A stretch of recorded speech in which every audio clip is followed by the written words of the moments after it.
ഒരു മലക്ക് ഒരു സ്വലാത്ത് ചൊല്ലിയാൽ ഒരു മലക്ക് നമ്മൾക്ക് വേണ്ടി ദുആ ചെയ്യുമെന്നാണ്. നിനക്കും ഖൈറുണ്ടാവട്ടെ, നിനക്കും ഗുണമുണ്ടാവട്ടെ എന്നൊരു മലക്ക് ദുആ ചെയ്യുമെന്നാണ്. ഞാൻ ചോദിച്ചു, വമാദാകൽ മലക്, ആ മലക്കാരാണ്? അപ്പോഴാണ് ജിബ്രീൽ അലൈഹിസ്സലാം പറഞ്ഞത്, ഇന്നല്ലാഹ അസ്സ വജല്ല വക്കല മലകൻ, ഒരു മലക്കിനെ പ്രത്യേകം ഏൽപ്പിക്കും, മില്ലദുൻ ഖൽഖിക ഇലാ അയ്യുബഅസക, താങ്കളുടെ പുനർജന്മം നടക്കുന്നതുവരെ. അന്ത്യനാൾ നടന്നു. സൂറന്ന കാലത്തിൽ ഒന്നാമത്തെ ഊത്ത് കഴിഞ്ഞു. രണ്ടാമത്തെ ഊത്തിന് ശേഷം അള്ളാഹുവിന്റെ ഹബീബാണ് ആദ്യം പുനർജന്മം നൽകപ്പെടുന്നത്. ആ സമയം വരെ ഒരു സ്വലാത്ത് ചൊല്ലിയവന് ദുആ ചെയ്യാൻ അള്ളാഹു ഒരു മലക്കിനെ നിയോഗിക്കുമെന്ന് മഹാനായ ജിബ്രീൽ അലൈഹിസ്സലാം എന്നോട് പറഞ്ഞു എന്ന് മുഹമ്മദ് മുസ്തഫ സല്ലല്ലാഹു അലൈഹി വസല്ലം. ഇതാണ് സ്വലാത്ത്. ഇത് ആരാണ് പറഞ്ഞത്? വമാ യാതിഖു അനിൽ ഹവാ ഇൻ ഹുവ ഇല്ലാ വഹ്യുൻ യൂഹാ. ഇത് പറഞ്ഞത് മുഹമ്മദ് നബി സല്ലല്ലാഹു അലൈഹി വസല്ലം തങ്ങളാണ്. വമാ യൻതിഖു അനിൽ ഹവാ, നമ്മെപ്പോലെ സർവറാണ് സംസാരിച്ച് സമയം കളയുന്നവരല്ല. അവർ സംസാരിച്ചാൽ അത് അല്ലാഹുവിന്റെ കൽപ്പനയാണ്. വമാ യൻതിഖു അനിൽ ഹവാ, സ്വയിഷ്ടപ്രകാരം സ്വന്തമായിട്ടൊരു തീരുമാനം ഇതുവരെ എടുത്തിട്ടില്ല. ഇൻഹുവ, എന്തെങ്കിലും ഇവിടെ പറഞ്ഞിട്ടുണ്ടെങ്കിൽ, എന്തെങ്കിലും ഇവിടെ കൽപ്പിച്ചിട്ടുണ്ടെങ്കിൽ, എന്തെങ്കിലും ഇവിടെ ചെയ്തിട്ടുണ്ടെങ്കിൽ, ഇൻഹുവ ഇല്ലാ വഹ്യുൻ യൂഹാ, ഇത് അല്ലാഹു പറയാൻ പറഞ്ഞ വിഷയങ്ങളാണ്, അല്ലാഹു ചെയ്യാൻ പറഞ്ഞ വിഷയങ്ങളാണ്. അല്ലാഹു റബ്ബ് സുബ്ഹാനഹു വ തആല ചെയ്യാനും കൽപ്പിക്കുവാനും പറയാനും പറഞ്ഞ വിഷയങ്ങളാണ് അല്ലാഹുവിന്റെ ഹബീബ് ചെയ്യുന്നത്, ഹബീബ് പറയുന്നത്, ഹബീബ് കൽപ്പിക്കുന്നത്. ആ ഹബീബിന്റെ പേരിൽ ഒരു സ്വലാത്ത്, സല്ലു അലാ സയ്യിദിനാ മുഹമ്മദ്. അപ്പൊ ഇതൊക്കെയാണ് സ്വലാത്തിന്റെ മഹത്വങ്ങൾ. ഒരു സ്വലാത്ത് ചെല്ലുമ്പോ നമ്മുടെ ഒരു പാപം 10 പാപങ്ങൾ പൊറുക്കപ്പെടുന്നുണ്ടെന്നാണ്. നമ്മൾ ശ്രദ്ധിക്കേണ്ട ഒരു വിഷയമുണ്ട്. നമ്മളൊക്കെ എങ്ങനെ നരകത്തിൽ പോവാ? നരകത്തിൽ പോവാ നമ്മളൊക്കെ എങ്ങനെയാ നരകത്തിൽ പോവാ? ഒരാളൊരു നന്മ ചെയ്താൽ 10 നന്മയായി അള്ളാഹു എഴുതി വെക്കുമെന്നാണ്, അല്ലെ? ഒരു നന്മയ്ക്ക് എത്രയാ പ്രതിഫലം? 10 പ്രതിഫലമാണ്. ഒരു തെറ്റ് ചെയ്താൽ എത്രയാ കുറ്റം? എത്രയാണ്? ഒരൊറ്റൊരു കുറ്റം. ഒരു തെറ്റ് ചെയ്താൽ ഒരു കുറ്റമാണ്, ഒരു നന്മ ചെയ്താൽ 10 പ്രതിഫലമാണ്. അപ്പൊ ഒരാള് 100 നന്മ ചെയ്താൽ അയാളുടെ ഏടിൽ 1000 നന്മയുണ്ട്. 100 തെറ്റ് ചെയ്താൽ 100 തെറ്റേ അവിടെയുള്ളൂ. നാളെ നന്മയും തിന്മയും അള്ളാഹു കണക്കാക്കുന്ന ഒരു ദിവസം വരാനുണ്ട്. അവിടെ മീസാൻ എന്ന തുലാസിൽ നന്മയും തിന്മയും തൂക്കി നോക്കുമ്പോ ആരുടെ നന്മയുടെ തുലാസിനാണ് ഭാരമുള്ളത് അവൻ സ്വർഗത്തിലാണ്, തിന്മയുടെ തുലാസിന് ഭാരമുള്ളത് അവൻ നരകത്തിലാണ്. അപ്പൊ നമ്മുടെ തിന്മയുടെ തുലാസിന് എപ്പോഴാ ഭാരമുണ്ടാവുക? 10 നന്മ ചെയ്താൽ 100 നന്മ ചെയ്തതിന്റെ പ്രതിഫലം. അപ്പൊ 101 തെറ്റ് ചെയ്താലേ ഇതിനെ മറികടക്കാൻ പറ്റുള്ളൂ. ഒരു 10 നന്മ നമ്മൾ ചെയ്യുമ്പോ 100 നന്മയായി അള്ളാഹു എഴുതി വെക്കുമെന്ന് സ്വഹീഹായ ഹദീസാണ്. ഒരു നന്മക്ക് 10 × 10 100. 10 നന്മ ചെയ്താൽ 100 ഹസനത്ത്. എന്നാൽ അതിനെ മറികടക്കണമെങ്കിൽ 101 തെറ്റ് ചെയ്യണം. പക്ഷേ നമ്മൾ 100ഒന്നുമല്ല, നന്മകളെക്കാൾ കൂടുതലും തെറ്റാണ് ചെയ്യുന്നത്. കാരണം കണ്ണ് അനിയന്ത്രിതമായി വിടുന്ന നമ്മുടെ കണ്ണുകൾ, അനിയന്ത്രിതമായി വിടുന്ന നമ്മുടെ ചെവികൾ, അനിയന്ത്രിതമായി വിടുന്ന നമ്മുടെ നാവുകൾ, നമ്മുടെ കൈകാലുകൾ, ഇതൊക്കെ ദൈനംദിനം 1000കണക്കിന് 10000കണക്കിന് തിന്മകൾ രേഖപ്പെടുത്താൻ കാരണമാവപ്പെടുന്നുണ്ട്. അപ്പൊ ഈ തിന്മകളിൽ നിന്ന് രക്ഷപ്പെടാൻ ഒരു മാർഗം എന്താണ്?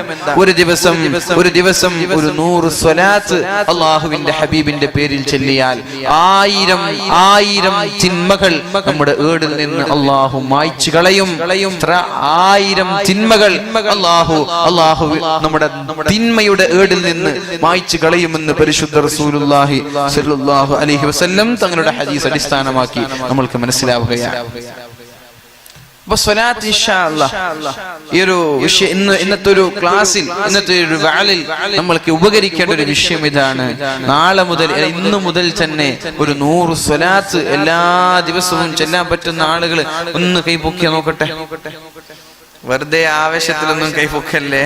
ഇനിയിപ്പോ നാളെ പഠിച്ചോനെ ഞാൻ മറന്നുപോയല്ലോ, മറ്റന്നാള് മറന്നുപോയല്ലോ, വേണ്ടെങ്കിൽ 100 ചെല്ലണ്ട, ഒരു 10 ചെല്ലാൻ പറ്റുമെങ്കിൽ 10 ചെല്ലാൻ പറ്റൂലേ? ഇൻഷാ അല്ലാഹ് അല്ലാഹു തൗഫീഖ് ചെയ്യട്ടെ. ഒരു 10 സ്വലാത്ത് മിനിമം, 100 കഴിയുന്ന ആളുകൾ 100 ചെല്ല, മിനിമം ഒരു 10 സ്വലാത്ത് ചെല്ലാതെ നമ്മുടെ ഒരു പകലോ നമ്മുടെ ഒരു രാത്രിയോ നമ്മളിൽ നിന്ന് വിട പറയാൻ പാടില്ല. ഒരു പ്രതിജ്ഞ എടുക്കുക, ഞാനടക്കം നിങ്ങൾ എല്ലാവരും എടുക്കുക. സുബഹിയുടെയും മഗ്രിബിന്റെയും ഇടയിൽ ഒരു 10 സ്വലാത്ത് എന്റെ ഹബീബിന്റെ പേരിൽ. ആരാണ് ഹബീബ്? മഗ്രിബിന്റെയും സുബഹിയുടെയും പേരിൽ ഹബീബിന്റെ പേരിൽ ഒരു 10 സ്വലാത്ത്. 10 സ്വലാത്ത് ഇല്ലാത്തൊരു ദിനരാത്രങ്ങൾ എന്റെ ജീവിതത്തിൽ കടന്നു പോവില്ല എന്നൊരു പ്രതിജ്ഞ എടുത്ത് ഇൻഷാ അല്ലാഹ് 10 സ്വലാത്ത് ചെല്ലാൻ ഒരു അരമണിക്കൂർ മതി അല്ലേ? അരമണിക്കൂർ പോരെ 10 സ്വലാത്തല്ല? അരമണിക്കൂറേ മതിയല്ലേ? അരമണിക്കൂർ വേണോ? 1 മിനിറ്റ് പോരെ? 1 മിനിറ്റ് മതി 10 സ്വലാത്തിന്. അരമണിക്കൂറൊന്നും വേണ്ട, നിങ്ങൾ ആകെ വിഷമത്തിലാവണ്ട. 1 മിനിറ്റ് എന്റെ ഹബീബിന് വേണ്ടി ചെലവഴിക്കാൻ എനിക്ക് കഴിയുന്നില്ലെങ്കിൽ പിന്നെ ഞാൻ എന്തിന് ജീവിക്കുന്നു, നമ്മളൊക്കെ എന്തിന് ജീവിക്കുന്നു അല്ലേ? ചിന്തിക്കുമ്പോ കാര്യം വളരെ ഗൗരവമാണ്. 24 മണിക്കൂറിൽ 2 മിനിറ്റ് എന്റെ ഹബീബിന് വേണ്ടി എനിക്ക് മാറ്റിവെക്കണ്ടേ? അല്ലാഹു തൗഫീഖ് ചെയ്യട്ടെ. എളുപ്പമാണ് നമ്മുടെ ജീവിതത്തിൽ പതിവാക്കണം. മിനിമം ഒരു 23 ദിവസം തുടർച്ചയായി എല്ലാ ദിവസവും രാവിലെ 10, സുബഹി നിസ്കാരത്തിന് ശേഷം ഒരു 10, മഗ്രിബ് നിസ്കാരത്തിന് ശേഷം ഒരു 10 എന്ന രീതി നമ്മൾ ചെല്ലിയാൽ നമ്മൾക്കൊരു 23 ദിവസം കണ്ടിന്യൂ തുടർച്ചയായി ചെയ്താൽ ഇൻഷാ അല്ലാഹ് മരണം വരെ ചെല്ലാൻ നമ്മൾക്ക് പറ്റും. അല്ലാഹു തൗഫീഖ് നൽകുമാറാവട്ടെ. അല്ലാഹു തൗഫീഖ് നൽകുമാറാവട്ടെ. അല്ലാഹു നമ്മെ അനുഗ്രഹിക്കുമാറാവട്ടെ. അപ്പോൾ ഇൻഷാ അല്ലാഹ് അല്ലാഹുവിന്റെ ഹബീബിന്റെ പേരിൽ ഒരു 10 സ്വലാത്തെങ്കിലും എല്ലാ ദിവസവും ചെല്ലുന്ന ആളായി നമ്മൾ മാറണം. അല്ലാഹു നമ്മൾക്ക് അതിനുള്ള അവസരം, അല്ലാഹു നമ്മൾക്ക് അതിനുള്ള സൗഭാഗ്യവും നൽകി നമ്മെ അനുഗ്രഹിക്കുമാറാവട്ടെ. ആരാണ് റസൂലുള്ളാഹി സ്വല്ലല്ലാഹു അലൈഹി വസല്ലം? ഒരിക്കൽ അല്ലാഹുവിന്റെ ഹബീബ് ഖബർസ്ഥാനിൽ ചെന്നുകൊണ്ട് ഇങ്ങനെ കരയുന്നുണ്ട്. അപ്പോഴാണ് ഒരു സ്വഹാബി ചോദിച്ചത്, യാ റസൂലല്ലാഹ്, എന്തിനാണ് നബിയെ നിങ്ങൾ കരയുന്നത്? ലിമ തബ്കി യാ റസൂലല്ലാഹ്, അല്ലാഹുവിന്റെ ഹബീബേ എന്തിനാണ് കരയുന്നത്? നബി തങ്ങൾ ഇങ്ങനെ രാത്രിയിൽ ഏകാന്തമായി ശ്മശാനമുഖതയിൽ ഖബർസ്ഥാനിന്റെ മുമ്പിൽ നിന്നിട്ട് കരയുന്നുണ്ട്. കണ്ണുനീരിൽ നിന്ന് കണ്ണുനീര് വാർന്നൊലിക്കുന്നുണ്ട്. സ്വഹാബി ചോദിച്ചു, ലിമ തബ്കി യാ റസൂലല്ലാഹ്, അല്ലാഹുവിന്റെ ഹബീബേ എന്തിനാണ് താങ്കൾ കരയുന്നത്? റസൂലുള്ളാഹി സ്വല്ലല്ലാഹു അലൈഹി വസല്ലം പറഞ്ഞു, ഞാൻ എന്റെ സഹോദരങ്ങളെ ഓർത്തുപോയി, എന്റെ സഹോദരങ്ങളെ ഞാൻ ഓർത്തുപോയി, എന്റെ സഹോദരങ്ങളെ ഞാൻ ഓർത്തുപോയി. അപ്പോഴാണ് സ്വഹാബി ചോദിച്ചത്, അവലസ്നാ ഇഖ്വാനുക യാ റസൂലല്ലാഹ്, അല്ലാഹുവിന്റെ ഹബീബേ ഞങ്ങൾ അങ്ങയുടെ ഞങ്ങൾ അങ്ങയുടെ സഹോദരങ്ങളല്ലേ, ഞങ്ങൾ അങ്ങയുടെ സഹോദരങ്ങളല്ലേ? ഇസ്തഖ്തു ലി ഇഖ്വാനി, എന്റെ സഹോദരങ്ങളെ കാണാൻ എനിക്ക് പൂതിയായി, എന്റെ സഹോദരങ്ങളെ കാണാൻ എനിക്ക് കൊതിയായി, എന്റെ സഹോദരങ്ങളെ കാണണമെന്ന് എന്റെ മനസ്സിന് ആഗ്രഹമുണ്ട്. അപ്പോഴാണ് സ്വഹാബി ചോദിച്ചത്, യാ റസൂലല്ലാഹ് അവലസ്നാ ഇഖ്വാനു, ഞങ്ങൾ അങ്ങയുടെ സഹോദരനല്ലേ നബിയേ? അപ്പോഴാണ് അല്ലാഹുവിന്റെ ഹബീബ് സ്വഹാബാക്കളോട് പറഞ്ഞത്, ലാ, നിങ്ങൾ എന്റെ സഹോദരങ്ങളല്ല, ബൽ ആതും സ്വഹാബി, നിങ്ങൾ എന്റെ സ്വഹാബാക്കളാണ്, നിങ്ങൾ എന്റെ അനുചരന്മാരാണ്, നിങ്ങൾ എന്റെ ഫോളോവേഴ്സ് ആണ്, നിങ്ങൾ എന്റെ സഹോദരങ്ങളല്ല. ആരാണ് എന്റെ സഹോദരങ്ങൾ? എന്റെ മരണശേഷം എന്നെ കാണാതെ എന്നെ കേൾക്കാതെ എന്നാൽ ഇന്ന് ഒരാൾ മദീനയിൽ അന്ത്യവിശ്രമം കൊള്ളുന്നുണ്ട്, മക്കയിൽ 13 വർഷക്കാലം ജീവിച്ചിട്ടുണ്ട് എന്ന് വിശ്വസിക്കുകയും അല്ലാഹുവിന്റെ ഹബീബിനെ സ്നേഹിക്കുകയും ഹബീബിന്റെ ജീവിതത്തിൽ പല തവണകളായി സ്വപ്നം കാണണമെന്ന് ആഗ്രഹിക്കുകയും ചെയ്യുന്ന എന്നെ സ്നേഹിക്കുന്ന എന്റെ സഹോദരന്മാരെ എനിക്ക് കാണാൻ ആഗ്രഹമുണ്ട്, അവരാണ് എന്റെ സഹോദരങ്ങൾ എന്ന് പറഞ്ഞ് നമ്മെ ഓർത്ത് കരഞ്ഞു പോയ അല്ലാഹുവിന്റെ ഹബീബിന്റെ പേരിൽ ഒരു 10 സ്വലാത്ത് ചെല്ലാൻ നമ്മൾക്ക് സമയം ലഭിക്കുന്നുണ്ടോ? ആലോചിക്കണ്ടേ അല്ലെ? എത്ര വട്ടം പറയും ഡെയിലി എത്ര വട്ടം പറയും മെസ്സിയുടെ പേര്? മെസ്സി നമുക്ക് എന്ത് ചെയ്തു മെസ്സി നമ്മൾക്ക് എന്ത് ചെയ്തു? മെസ്സിയൊക്കെ രാജിവെച്ചപ്പോ കരഞ്ഞ ആളുകളുണ്ട് അല്ലേ? റൊണാൾഡോ നമുക്ക് എന്ത് ചെയ്തു? ഒന്നും ചെയ്തിട്ടില്ല. അവർ നമ്മളെ കൊണ്ടൊന്നും ചെയ്തിട്ടില്ല, അവർ സമ്പാദിച്ചിട്ടുണ്ട്.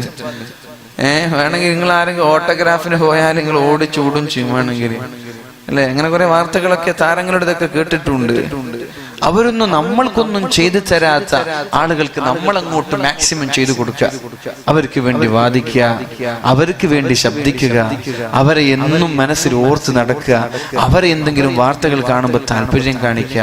പക്ഷേ ഇവരൊന്നും നമ്മൾക്കൊന്നും ചെയ്തു തന്നിട്ടില്ല. നമ്മൾക്ക് ചെയ്തു തന്നതാരാ? അത് മുഹമ്മദ് നബി സല്ലല്ലാഹു അലൈഹി വസല്ലം. ആ നബിക്ക് നമ്മളൊന്നും കൊടുക്കുന്നില്ല. എന്തൊരു അല്ലെ ചർച്ച ചെയ്യേണ്ട വിഷയം ഇതൊക്കെ. അല്ലാഹു തആല പറയുന്നുണ്ട് സൂറത്തു തൗബയിൽ, ഖുൽ ഇൻ കാന ആബാഉകും വഅബ്നാഉകും വഅസ്വാജുകും വഅശീറതുകും വഅംവാലുകും റസൂലുള്ളാഹി സ്വല്ലല്ലാഹു അലൈഹി വസല്ലം തങ്ങളോടുള്ള സ്നേഹത്തിന്റെ ഒരു ഭാഗം അല്ലാഹു തആല നമ്മോട് പഠിപ്പിക്കുകയാണ്. ഖുൽ ഇൻ കാന ആബാഉകും വഅബ്നാഉകും വഇഖ്വാനുകും, നിങ്ങൾക്ക് നിങ്ങളുടെ മക്കളോടാണോ, നിങ്ങളുടെ സഹോദരങ്ങളോടാണോ, നിങ്ങളുടെ ഭാര്യമാരോടാണോ, ഔ അശീറത്തുക്കും, നിങ്ങളുടെ ഭാര്യമാരാണോ, അല്ലെങ്കിൽ നിങ്ങളുടെ മക്കളാണോ, ഔ തിജാറത്തുൻ തഖ്ശൗന കസാദഹാ, നഷ്ടം വരുമോ എന്ന് ഭയപ്പെടുന്ന കച്ചവടമാണോ, ഔ തിജാറത്തുൻ തഖ്ശൗന കസാദഹാ ഔ മസാകിന തർലൗനഹാ, നിങ്ങളുടെ അമ്പരച്ചുംബികളായ വീടാണോ, അല്ല നിങ്ങളുടെ സമ്പത്തും നിങ്ങളുടെ കച്ചവടവുമാണോ, അഹബ്ബ ഇലൈക്കും മിനല്ലാഹി വറസൂലി, നിങ്ങൾക്ക് അല്ലാഹുവിനെക്കാളും അല്ലാഹുവിന്റെ ഹബീബിനെക്കാളും ഇഷ്ടം. ആയത്ത് കൃത്യമായിട്ട് എനിക്ക് ഓർമ്മ വരുന്നില്ല, അതുകൊണ്ടാണ്. قل إن كان آباؤكم أو أبناؤكم أو أزواجكم أو عشيرتكم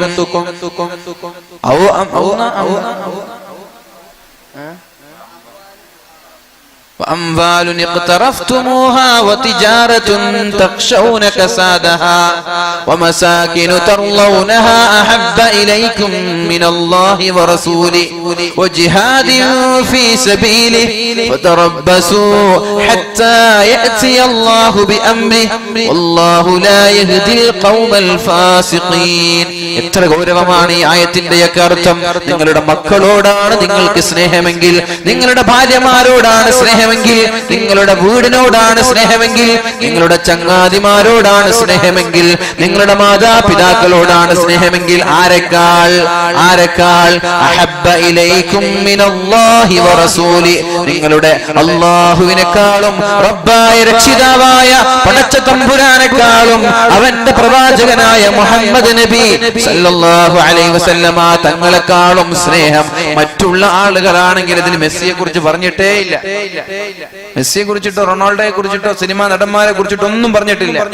പറഞ്ഞത് ആരെയാ? ഉപ്പ, ഉമ്മ, ഭാര്യ, മക്കൾ, കച്ചവടം, ബിസിനസ്, വീട്, ഇതൊക്കെ പറഞ്ഞത് ഇവരോടാണ് പൊതുവെ ഇവരോടാ സ്നേഹം ഉണ്ടാവുക. പക്ഷെ ഇന്നത് ഇല്ലതാണ് അല്ലേ? പൊതുവെ സ്നേഹം ഉണ്ടാവുക ആരോടാ? ഉപ്പയോട് സ്നേഹം ഉണ്ടാകും, മക്കളോട് സ്നേഹം ഉണ്ടാകും, ഭാര്യയോടുണ്ടാകും. ഇത് തീരെ സ്നേഹമില്ലാത്ത ഭാര്യമാരോടാണ് അല്ലേ? ചിരിക്കുന്നുണ്ടല്ലോ. സംഭവം അങ്ങനെയാണ്. സത്യത്തിൽ കൂടുതൽ സ്നേഹം വേണ്ടത് ഭാര്യയോട് മക്കളോടൊക്കെയാണ്. പക്ഷെ ഇന്ന് അവരെ കുടുംബം അതൊക്കെ അവിടെ ഇരിക്കട്ടെ, ഉപ്പ ഉമ്മ അതൊക്കെ ഇപ്പം കാണുന്നില്ല. നമുക്ക് എന്റെ ഫ്രണ്ടും എന്റെ സുഹൃത്തുക്കളും എന്റെ ചങ്ങാതി എന്റെ ക്ലാസ്മേറ്റ് എന്റെ കാമുകന്മാർ എന്റെ കാമുകിമാർ ഇതൊക്കെ മതി. ഇത് കഴിഞ്ഞിട്ട് മതി ഉപ്പയും ഉമ്മയൊക്കെ. അതുകൊണ്ടാണല്ലോ വീട്ടിൽ നിന്നൊക്കെ ഇറങ്ങിപ്പോകാൻ വല്ലാത്ത താല്പര്യം കാണിക്കുന്നത് പെൺകുട്ടികളൊക്കെ അല്ലേ? ഉപ്പയോടും ഉമ്മയോടും സ്നേഹം ഉണ്ടെങ്കിൽ ആർക്കെങ്കിലും ഇറങ്ങിപ്പോകാൻ പറ്റും. ഇന്നലെ കണ്ട കാമുകന്റെ കൂടെ ഉപ്പയോടും ഉമ്മയോട് സ്നേഹം ഉണ്ടെങ്കിൽ നമ്മുടെ ചെറുപ്പക്കാർക്ക് ഉപ്പ പറഞ്ഞത് അനുസരിക്കാതിരിക്കാൻ പറ്റുമോ? മക്കളോട് സ്നേഹം ഉണ്ടെങ്കിൽ ഉമ്മമാർക്ക് മക്കളെ ഒഴിവാക്കിയിട്ട് കണ്ട കാമുകന്റെ കൂടെ പോകാൻ പറ്റുമോ?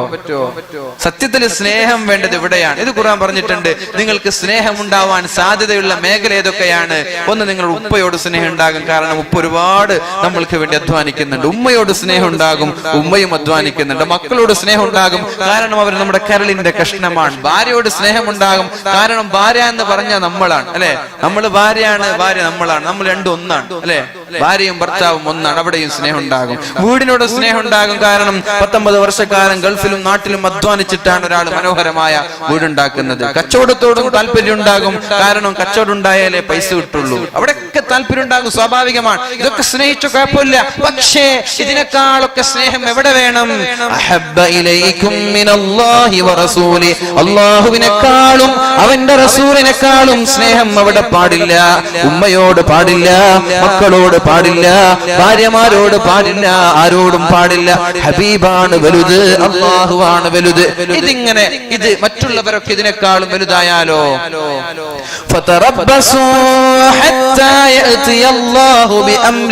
അല്ലാഹുവിന്റെ ഒരു ശിക്ഷ നിങ്ങളിലേക്ക് വരാനിരിക്കുന്നുണ്ട്, കാത്തിരുന്നോളണം.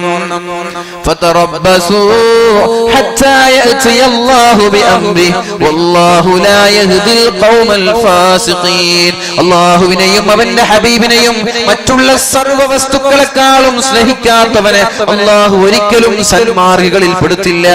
അല്ലാഹു ലാ യഹ്ദിൽ ഖൗമൽ ഫാസിഖീൻ, അവർ തെമ്മാടികളാണ്.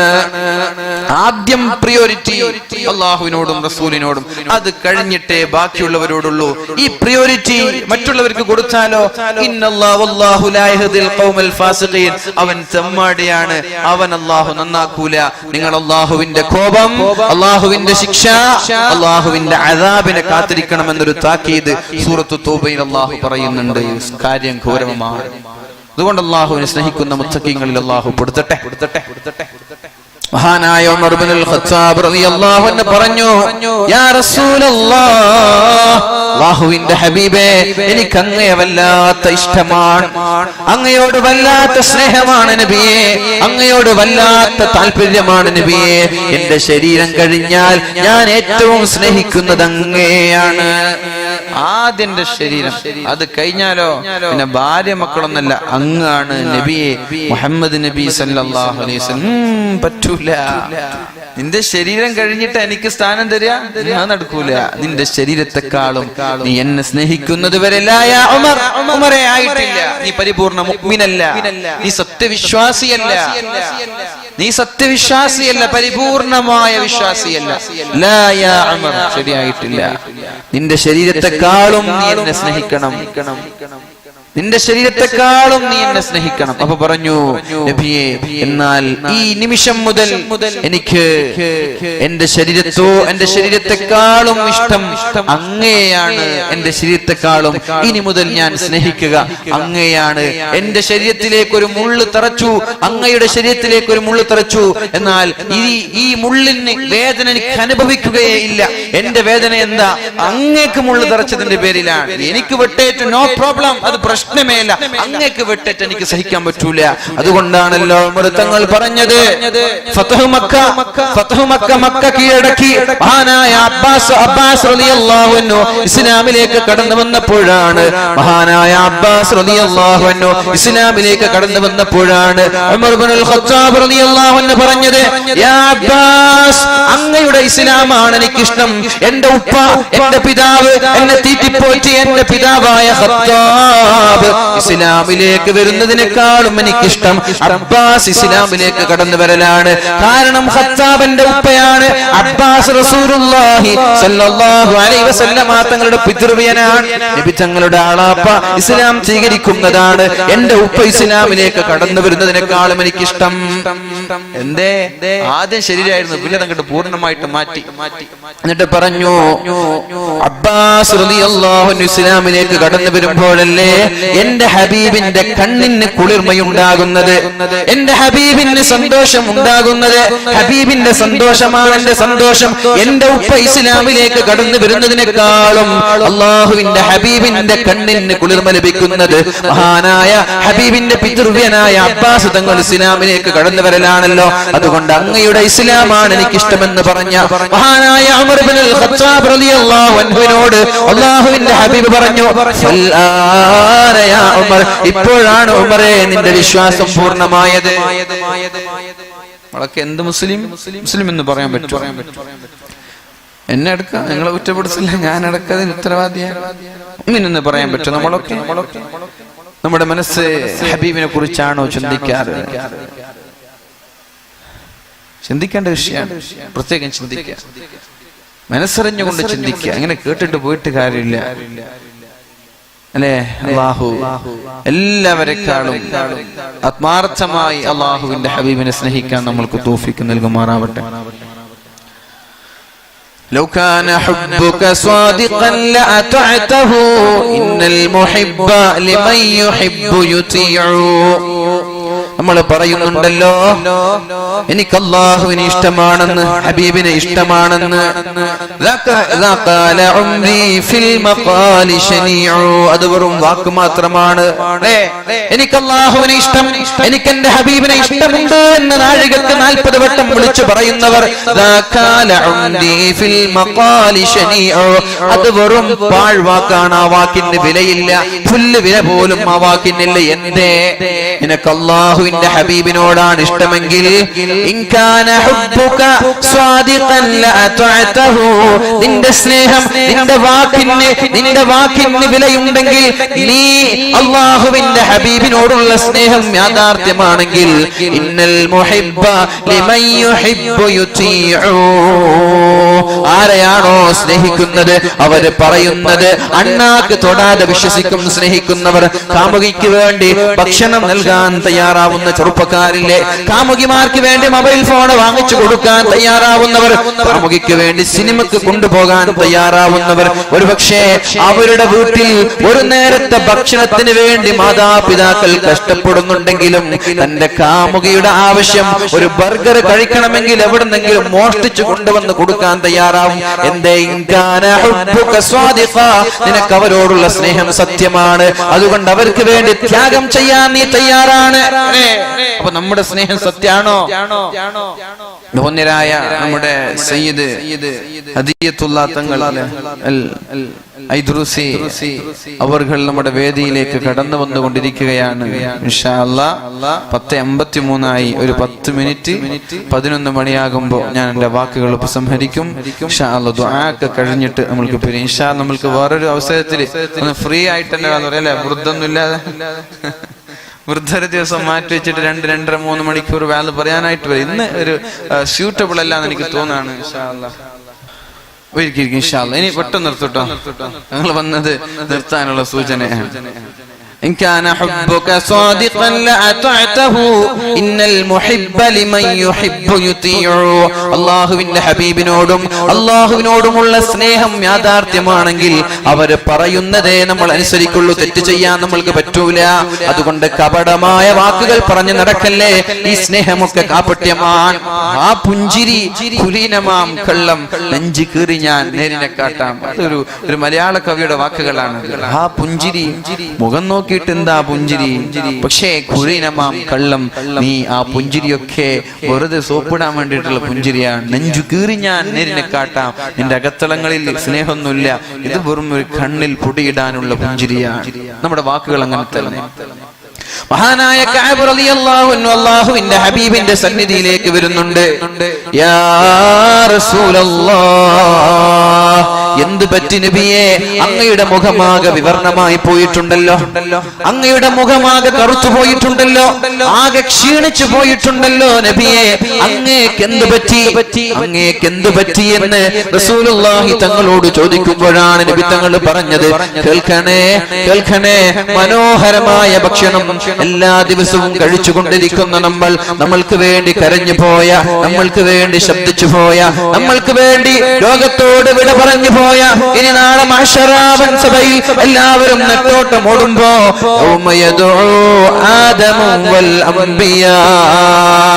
എല്ലാവരും പറയുന്ന വാക്ക് നഫ്സി നഫ്സി നഫ്സി നഫ്സി നഫ്സിയാ.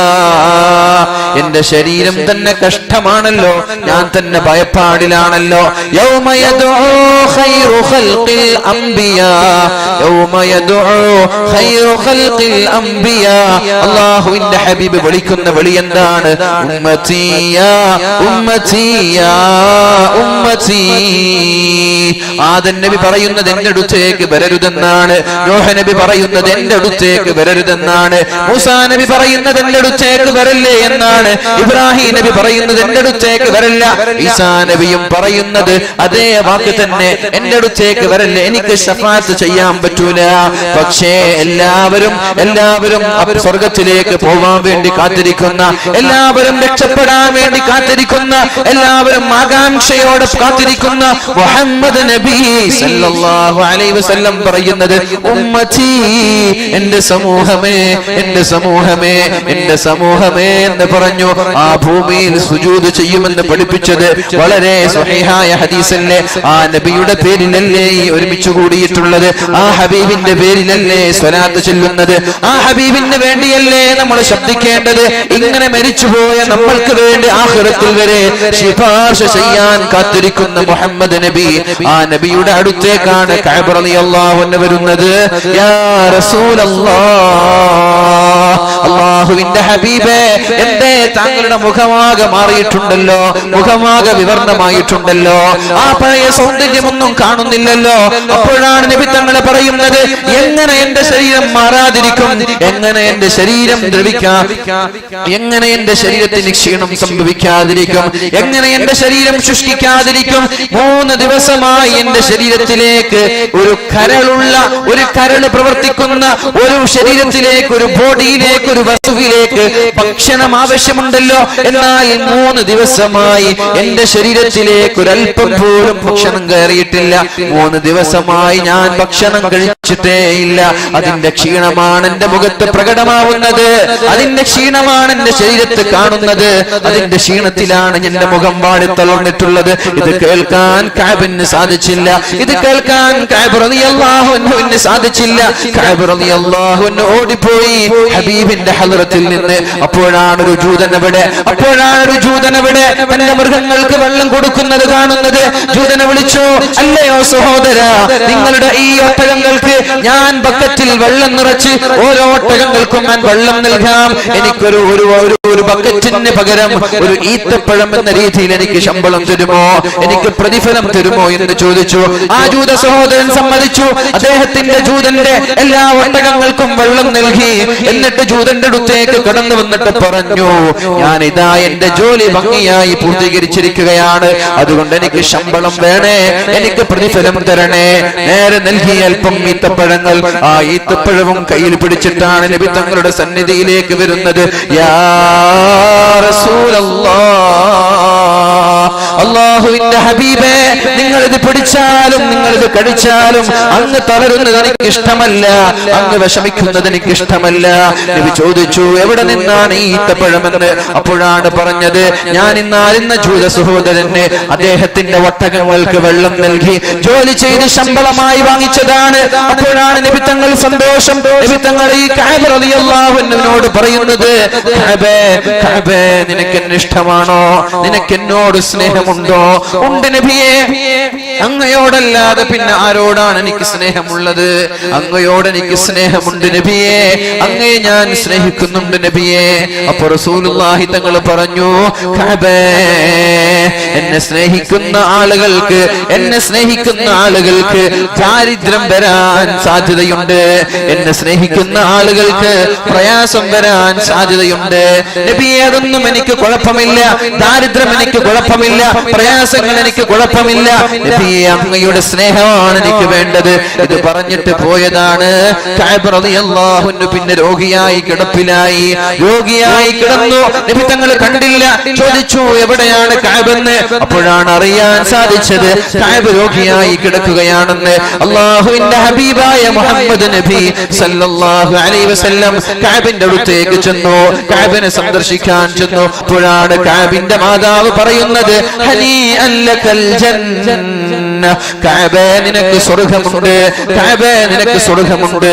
റസൂലുള്ളാഹി തങ്ങൾ ചോദിച്ചു, ആരാണ് ആ പെണ്ണ് എന്ന്? അപ്പൊ പറഞ്ഞു, ഇത് കഅബിന്റെ മാതാവാണ്. ഉമ്മയോട് ചോദിച്ചു, ആരാണ് നിങ്ങളോട് പറഞ്ഞത് കഅബിന് സ്വർഗ്ഗമുണ്ട് എന്ന്? കഅബ് ജീവിതത്തിൽ ആവശ്യമില്ലാത്ത വർത്തമാനങ്ങൾ ഉപേക്ഷിച്ചിട്ടുണ്ടോ, അല്ലെങ്കിൽ അനാവശ്യമായ കാര്യങ്ങളിൽ ഇടപെട്ടിട്ടുണ്ടോ എന്നൊക്കെ നിങ്ങൾക്കറിയുമോ? നിങ്ങൾക്ക് ആരാണ് സ്വർഗ്ഗം കഅബിന് നൽകി എന്ന് പറയുന്നത് എന്ന് എന്ന് അള്ളാഹുവിന്റെ ഹബീബ് കഅബിന്റെ മാതാവിനോട് ചോദിച്ച സംഭവം ഹദീസായ ഹദീസുകളിലൊക്കെ കാണാൻ സാധിക്കും. അള്ളാഹുവിന്റെ ഹബീബ് സല്ലല്ലാഹു അലൈഹി വസല്ലമ തങ്ങൾക്ക് വേണ്ടി ജീവിതം ത്യജിച്ചു വെച്ചവരായിരുന്നു മഹാന്മാരായ സ്വഹാബാക്കൾ.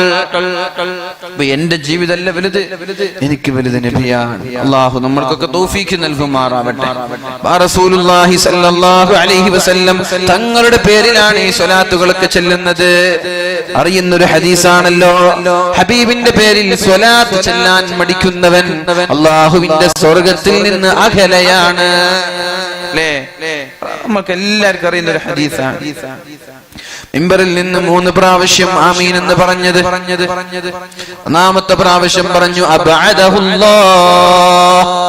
അല്ലാഹു അകറ്റട്ടെ, അല്ലാഹുവിന്റെ റഹ്മത്തിൽ നിന്ന് അകറ്റട്ടെ, ആമീൻ.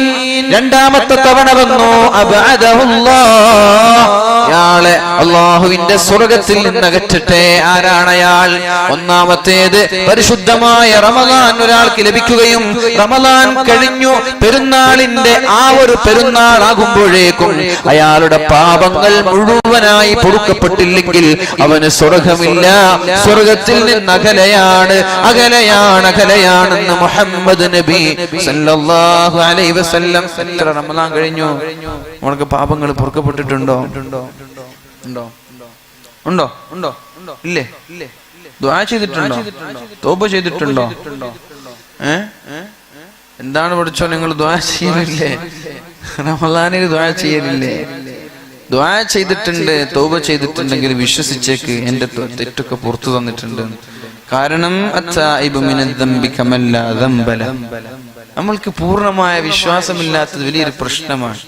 നമ്മൾ ദുആ ചെയ്യും, പിന്നെ ചില പ്രശ്നങ്ങളുണ്ട്, മറ്റുള്ളവരുമായിട്ടുള്ള ഇടപാടുകൾ, ഹക്കിടപാടുകൾ, അതുണ്ടെങ്കിൽ ദുആ സ്വീകരിക്കില്ല. ഈ ഇടപാടുകളൊക്കെ കൊടുത്തു വീട്ടി പടച്ചോനുമായിട്ടുള്ള തെറ്റുകളാണെങ്കിൽ നമ്മളൊന്ന് മനമൊരുക്കി കരഞ്ഞാൽ പൊറുക്കപ്പെടാനേ ഉള്ളൂ. കാരണം ഇത് ആര് പറഞ്ഞത്? നബി തങ്ങൾ പറഞ്ഞ ഹദീസാണ്.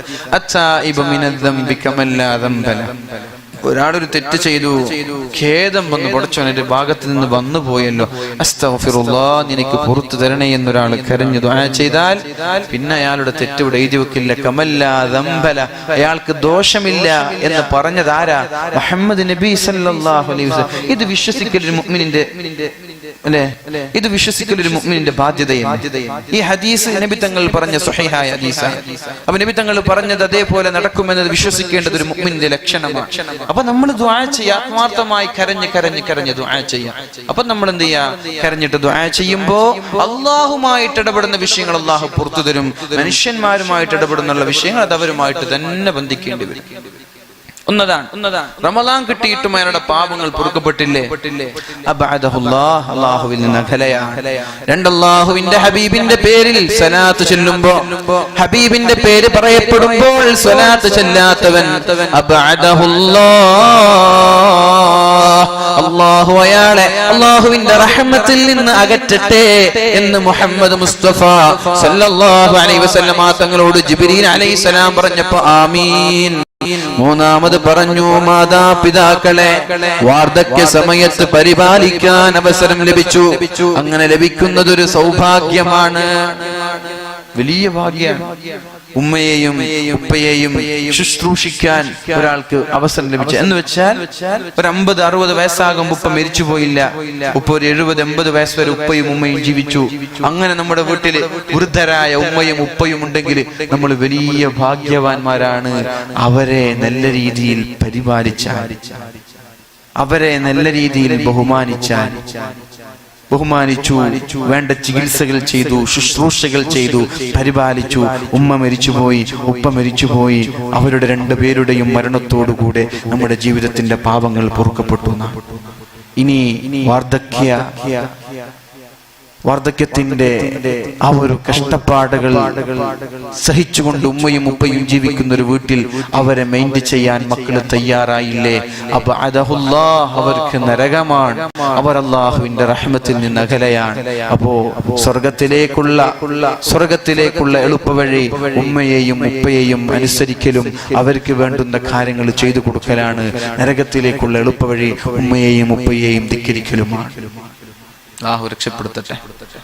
അള്ളാഹു രക്ഷപ്പെടുത്തട്ടെ. ഒരൊറ്റൊരു ആയത്തും കൂടി ഓതി ഞാൻ എൻ്റെ വാക്കുകൾ ഉപസംഹരിക്കുകയാണ്. അള്ളാഹു പറഞ്ഞു പരിശുദ്ധ ഖുർആനിൽ, ബിസ്മില്ലാഹിർ റഹ്മാനിർ റഹീം, الذين آمنوا وتطمئن قلوبهم بذكر الله ألا بذكر الله تطمئن القلوب. الذين آمنوا സത്യവിശ്വാസികളായ ആളുകൾ, വതത്മഇന്നു ഖുലൂബുഹും ബിദിക്രില്ലാഹ്, ഒരാളുടെ മനസ്സിന് സമാധാനം ലഭിക്കുന്നത് ബിദിക്രില്ലാഹ്, അവൻ അല്ലാഹുവിനെ സ്മരിക്കുമ്പോഴാണ്. ഹബീബിനെ സ്മരിക്കുന്നത് അല്ലാഹുവിനെ സ്മരിക്കുന്നതിന് തുല്യമാണ്. ഒരാൾ സ്വലാത്ത് ചൊല്ലി, അതും ദിക്ർ തന്നെയാണ്. സ്വലാത്ത് ചൊല്ലിയ നബി തങ്ങളെ സ്നേഹിക്കുന്നത് ആർക്ക് വേണ്ടി? അള്ളാഹുവിന് വേണ്ടിയിട്ടാണ്. നബി തങ്ങളുടെ പേരിൽ സ്വലാത്ത് ചൊല്ലുന്നത് അള്ളാഹുവിനോട് സ്നേഹമുള്ളത് കൊണ്ടാണ്. അള്ളാഹു ഉണ്ട് എന്ന് അംഗീകരിച്ചത് കൊണ്ടല്ലേ ഈ ഹബീബിന്റെ പേരിൽ നമ്മൾ സ്വലാത്ത് ഇല്ല. ഒരാൾക്ക് അള്ളാഹുവിന് വിശ്വാസം ഇല്ലെങ്കിൽ പിന്നെ ഈ നബിയുടെ പേരിൽ സ്വലാത്ത് ചൊല്ലില്ല. ഇല്ല. അലാ, നിങ്ങൾ അറിയണേ, അലാ ബിദിക്രില്ലാഹി തത്മഇന്നുൽ ഖുലൂബ്, മനുഷ്യന്മാരുടെ ഹൃദയത്തിന് സമാധാനം ലഭിക്കുന്നത്, ശാന്തി ലഭിക്കുന്നത്, സന്തോഷം ലഭിക്കുന്നത് ബിദിക്രില്ലാഹ്, അല്ലാഹുവിനെ ഓർക്കുമ്പോഴാണ് എന്ന് പരിശുദ്ധ ഖുർആൻ നമ്മോട് പഠിപ്പിക്കുന്നുണ്ട്. ഒരു ഹദീസും കൂടി, ഇദാ നാമ ഇബ്നു ആദം, ആദം നബി അലൈഹിസ്സലാമിന്റെ സന്തതികളായ നമ്മൾ ഉറങ്ങാൻ കിടക്കുമ്പോ, ഖാലൽ മലക്കു ലിശ്ശൈത്വാൻ, മലക്കുണ്ട് നമ്മുടെ കൂടെ, ഒരു പിശാചുണ്ട് നമ്മുടെ കൂടെ. എല്ലാവരുടെ കൂടെ മലക്കുണ്ട്, പിശാചുണ്ട്. ഖിയാമത്ത് നാൾ അങ്ങനെ തന്നെ പോവാ, പിശാചുണ്ടാകും, മലക്കുണ്ടാകും. മലക്കുണ്ട്, പിശാചുണ്ട്. ഖാലൽ മലക്കു ലിശ്ശൈത്വാൻ, മലക്ക് പിശാചിനോട് പറയും, തിന്മകൾ എഴുതി വെക്കുന്ന ആളുകളോട് മലക്ക് പറയും, നിന്റെ കയ്യിലുള്ള ഏടൊന്ന് എനിക്ക് തരുമോ?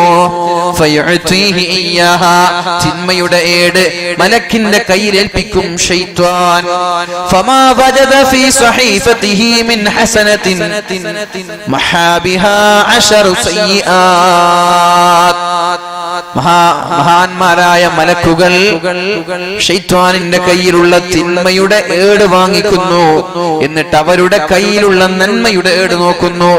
ഇന്ന് സുബഹി മുതൽ വൈകുന്നേരം വരെ ഉറങ്ങാൻ കിടക്കുന്നത് വരെ ഒരു നന്മ നീ ചെയ്തിട്ടുണ്ടോ? ഒരു നന്മ നീ ചെയ്തിട്ടുണ്ടോ? ഉണ്ടെങ്കിൽ ആ നന്മ കാരണം നിന്റെ തിന്മയുടെ ഏടിലുള്ള 10 തിന്മകൾ അവർ മായ്ച്ചു കളയും. 2 നന്മ ചെയ്തിട്ടുണ്ടെങ്കിൽ 20 തിന്മകൾ മായ്ച്ചു കളയും. 10 നന്മകൾ ചെയ്തിട്ടുണ്ടെങ്കിൽ 100 തിന്മകൾ അല്ലാഹുവിന്റെ മലക്കുകൾ മായ്ച്ചു കളയും. എന്നിട്ടോ അതിനെ നന്മയായി ഇവിടെ എഴുതി വെക്കുകയും ചെയ്യും. അപ്പൊ നീ കളവ് പറഞ്ഞത്, നീ ഇവിടെ കളവ് പറഞ്ഞത് നന്മയുടെ ഇടയിൽ പ്രതിഫലമായി എഴുതി വെക്കും. മനസ്സിലായോ? നീ ഒന്ന് ചെറുദോഷം ചെയ്തത് അവിടെ ഒരു പുണ്യമുള്ള പ്രതിഫലമുള്ള കാര്യമായി എഴുതി വെക്കും. ഇത് ആർക്കാണ് ഇത് കിട്ടാനുള്ള അവസരം? എന്താ? അതിനുവേണ്ടി നിങ്ങൾ ചെയ്യേണ്ടത്, നിങ്ങളിൽ നിന്നുള്ള ഒരാൾ ഉറങ്ങാൻ കിടക്കുമ്പോ, ഇന്ന് വഅല കഴിഞ്ഞ് സയ്യിദവറുകളുടെ ദുആ കഴിഞ്ഞ് വീട്ടിലെത്തി വുളൂ ചെയ്തു ബെഡ്റൂമിൽ ചെന്ന് ഉറങ്ങാൻ കിടക്കുമ്പോ, ഫല്യുകബ്ബിർ, നിങ്ങൾ തക്ബീർ ചൊല്ലണം 34 തവണ. അല്ലാഹു അക്ബർ, അല്ലാഹു അക്ബർ, അല്ലാഹു അക്ബർ 34 തവണ തക്ബീർ ചൊല്ലണം. സുബ്ഹാനല്ലാഹ് ചൊല്ലണം 33 തവണ. സുബ്ഹാനല്ലാഹ്, സുബ്ഹാനല്ലാഹ്, സുബ്ഹാനല്ലാഹ്. അൽഹംദുലില്ലാഹ് ചൊല്ലണേ 33 തവണ. അൽഹംദുലില്ലാഹ്, അൽഹംദുലില്ലാഹ്, അൽഹംദുലില്ലാഹ്.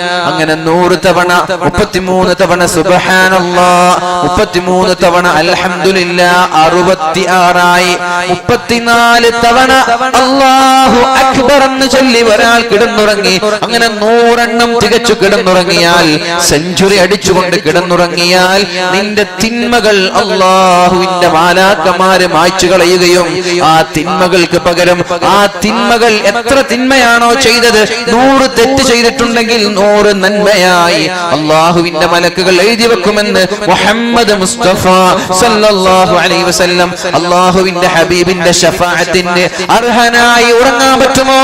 നിങ്ങൾക്ക് അള്ളാഹുവിന്റെ ഹബീബിന്റെ ശഫാഅത്തിന് അർഹനായി ഉറങ്ങാൻ പറ്റുമോ എന്ന് സഹാബാക്കളോട് നബി തങ്ങൾ ചോദിക്കുമ്പോഴാണ് സഹാബാക്കൾ ചോദിച്ചത്, യാ റസൂലല്ലാഹ്, നബിയെ എങ്ങനെയാണ് നാളെ ആഖിറത്തിലുള്ള ശഫാഅത്തിന് അർഹരായി ഉറങ്ങാൻ കിടക്കുമ്പോൾ ഒരാൾക്ക് ഉറങ്ങാൻ പറ്റുന്നത്? നിങ്ങൾ വിഷമിക്കരുത്, നിങ്ങൾ ഇതിനെക്കുറിച്ച് ടെൻഷൻ അടിക്കേണ്ട ആവശ്യമില്ല. ഉറങ്ങാൻ കിടക്കുമ്പോ എന്റെ പേരിൽ ഒരു 10 സ്വലാത്ത് ചൊല്ലാൻ നിങ്ങൾ തയ്യാറായാൽ നാളെ എന്റെ ശഫാഅത്തിന് നിങ്ങൾ അർഹരാണ് എന്ന് മുഹമ്മദ് മുസ്തഫ സല്ലല്ലാഹു അലൈഹി വസല്ലം. അതുകൊണ്ട് ഉറങ്ങാൻ കിടക്കുമ്പോൾ ഒരു 10 സ്വലാത്ത്, രാവിലെ ഒരു 10 സ്വലാത്ത്, മഗ്രിബിന് ശേഷം ഒരു 10 സ്വലാത്ത്, എല്ലാ ദിവസവും മരണം വരെ തുടർച്ചയായി ചെയ്യുവാൻ അല്ലാഹു തൗഫീഖ് ചെയ്യട്ടെ. അല്ലാഹുവിന്റെ ഹബീബിനെ സ്നേഹിക്കുവാൻ അല്ലാഹു തൗഫീഖ് ചെയ്യട്ടെ. ഹബീബിന്റെ ശഫാഅത്തിന് അർഹരായി നാളെ ആഖിറത്തിൽ ഒരു നിമിഷം പോലും നരകത്തിൽ കടക്കാതെ സ്വർഗ്ഗത്തിലേക്ക് പോകുന്ന മുത്തഖീങ്ങളിൽ അല്ലാഹു നമ്മെ ഉൾപ്പെടുത്തട്ടെ. സ്വലാത്ത് ചൊല്ലി ഒരുപാട് സ്വലാത്തുകൾ ചൊല്ലുമ്പോഴേക്കും നമ്മുടെ പ്രയാസങ്ങൾ അല്ലാഹു തീർത്തു തരട്ടെ. അല്ലാഹു നമ്മുടെ ദോഷങ്ങൾ പുറത്തു തരട്ടെ. അല്ലാഹു നമ്മുടെ വിഷമങ്ങൾ അകറ്റി തരട്ടെ. അല്ലാഹു നമ്മുടെ മക്കളെ സാലിഹീങ്ങളിൽ പെടുത്തട്ടെ. അല്ലാഹു നമ്മുടെ സമ്പത്തിൽ ബറക്കത്ത് ചെയ്യട്ടെ. നമ്മൾക്ക് ഭക്ഷണം നൽകിയ ആളുകൾ അവർക്ക് സ്വർഗീയ ഭക്ഷണം നൽകട്ടെ, സ്വർഗീയ പാനീയം നൽകട്ടെ. അല്ലാഹു സ്വർഗീയ സുഖങ്ങൾ നൽകി അല്ലാഹു അവരെ സ്വീകരിക്കുമാറാവട്ടെ. നമ്മെ സ്നേഹിക്കുന്ന ആളുകളുണ്ട്, സഹായിക്കുന്ന ആളുകളുണ്ട്, എപ്പോഴും ബന്ധപ്പെടുന്ന ആളുകളുണ്ട്, സ്നേഹബന്ധം നിലനിർത്തുന്ന ആളുകളുണ്ട്. അല്ലാഹു റബ്ബ് സുബ്ഹാനഹു വ തആല ഇഹപര വിജയം നൽകി അവരെയും നമ്മയും അനുഗ്രഹിക്കുമാറാവട്ടെ.